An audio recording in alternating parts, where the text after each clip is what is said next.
You've never been truly cold, not once in your entire life. The coldest you've ever felt waiting for a bus, scraping ice off a windshield, walking from a parking lot in January was nothing. Your ancestors would have laughed at you for calling it cold. We're talking about -40 on the Eurasian Steppe. -40 is the temperature where exposed skin starts dying within minutes, where every breath causes pain. Where the wind doesn't chill you, it hunts you. A modern human dropped into an ice age winter without preparation would be dead before sunrise. And yet your ancestors didn't just survive it, they built houses in it. Let's start with what everyone gets wrong. The image most people carry is the same one: shivering cave people hunched around a small fire. That image is wrong, completely wrong. Your ancestors weren't surviving the Ice Age, they were engineering their way through it, with a level of technical sophistication that modern Arctic specialists have studied, replicated, and in some cases, struggled to improve upon. Here's the first thing that changes everything. They mostly didn't live in caves. At sites dating back hundreds of thousands of years across Russia and Eastern Europe, researchers found circular depressions dug deliberately into the earth, 6 to 8 feet deep, 12 feet across. Tool marks in the soil made the intent clear: these weren't natural formations, they were engineered. At 6 to 8 feet below the surface, ground temperature stays 20 to 30 degrees warmer than the air above. Your ancestors didn't fight the cold, they went below it. That single insight that the Earth itself was a thermal resource is the same principle behind modern geothermal heating. They worked it out without a physics degree, sitting in a frozen landscape 200,000 years ago. But going underground was only the first layer. At sites in the Czech Republic dating to 26,000 years ago, archaeologists found shelter walls built in 3 distinct layers, each one doing a specific job. Innermost animal hide with fur facing inward, trapping warm air against bodies. Outside that, dried grass and moss, wicking moisture away before it could freeze. Outermost, woven mats of reed and bark, blocking wind, but breathable enough to let moisture escape. This was deliberate. Someone figured out that the problem wasn't just cold, it was moisture destroying the structure from the inside, so they designed around it. The same logic sits inside the walls of your house right now. Vapor barrier, insulating foam, weatherproofing. Your Ice Age ancestors used hide, moss, and bark. The materials were different. The physics were identical. Now, here's where it gets genuinely hard to believe. Picture someone standing on the Ukrainian steppe 15,000 years ago, looking at the skeleton of a woolly mammoth, and thinking, I can build a home from this. That's exactly what happened. In Ukraine, archaeologists found houses built entirely from mammoth bones, skulls each weighing over 200 pounds set as foundation blocks, curved tusks bent into dome frameworks, hundreds of smaller bones packed into the gaps, the whole structure wrapped in stitched mammoth hide, thick enough to block wind, shaped so snow slid off rather than accumulated. When researchers built experimental reconstructions, the numbers surprised them. A properly built mammoth bone house, with only a modest fire inside, held interior temperatures 40 to 50 degrees warmer than the outside air. Modern Arctic shelters with electric heating and industrial insulation often perform no better. Stone Age builders, bones, hide, and stone tools, matching the thermal performance of 21st century Arctic engineering. The heating systems inside were smarter than they look. A central hearth provided primary heat. Smaller secondary hearths around the perimeter created warm zones for different uses. The layout wasn't random, it was planned the same way you'd plan the rooms of a house. On the treeless steppe where wood was scarce, your ancestors developed alternative fuels: mammoth dung, dried and prepared, bone processed specifically for burning. Chemical analysis of ancient hearth residues shows these weren't just thrown onto a fire, they were treated for specific heat outputs. These people were managing fuel like an engineer manages a resource. And then there was ventilation. This is the detail that still catches modern Arctic engineers off guard. Every warm enclosed space faces the same silent threat: moisture. Breathing, cooking, bodies, all of it generates water vapor. In sub-zero temperatures, that vapor freezes inside the walls. The structure fails from within. Your ancestors solved this with small openings near ground level, pulling cold, fresh air in, and larger openings near the apex, releasing the warm, moisture-laden air out. A passive ventilation system in a bone house. 15,000 years ago. The house is built, the fire is lit, the storm outside is irrelevant. Now it's dark, and something else starts to happen. For hundreds of thousands of years, your ancestors slept differently than you do. Not 8 hours straight. 2 phases, 4 hours, a waking period of 1 to 2 hours, then 4 more until dawn.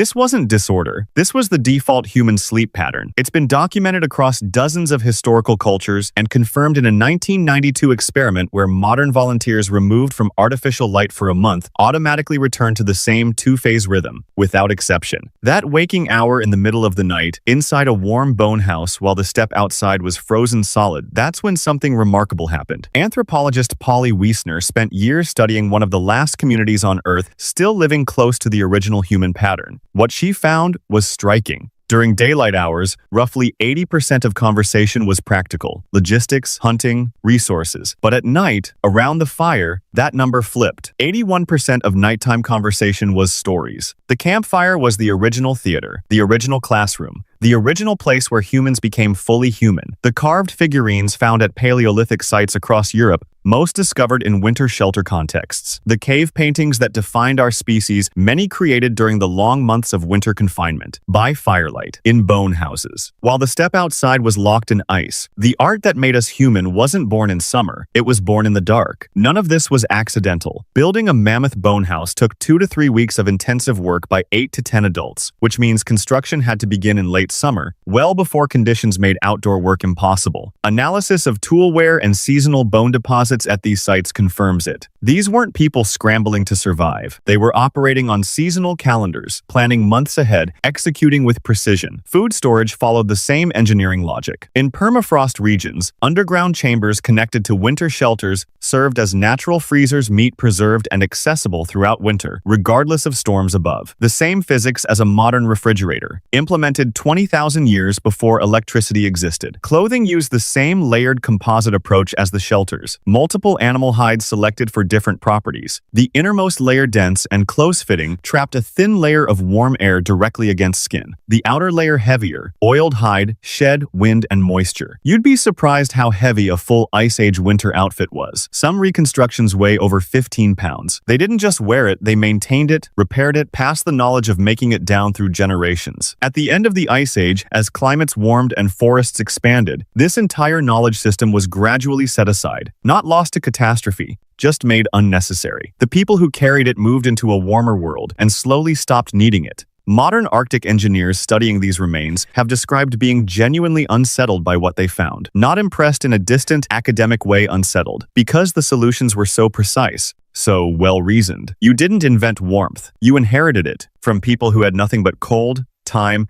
and the absolute refusal to die.